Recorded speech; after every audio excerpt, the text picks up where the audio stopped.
ದ್ವೇಷವೆಂಬ ವಿಷವ ಸೇವಿಸುತ್ತ ಖಡ್ಗಮಸೆಯುತ್ತಿರುವ ಅಂಧರ ಕಣ್ಣಿಗೆ ಈ ಪ್ರೀತಿಯ ಸ್ವರೂಪ ಕಾಣಿಸದು.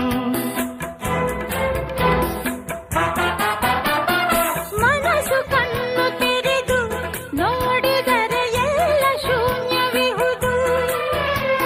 ಪ್ರೀತಿಯ ನಂಬಿದರೆ ಅಂಧಕಾರದಲ್ಲೂ ಕಾಣುವುದು. ರಾಜ್ಯಗಳಳಿದು ಕೋಟೆ ಕೊತ್ತಲು ಉರುಳಿದವು ಹೆಣ್ಣಿಗಾಗಿ, ಈ ಮಣ್ಣಿಗಾಗಿ, ಈ ಹೊನ್ನಿಗಾಗಿ.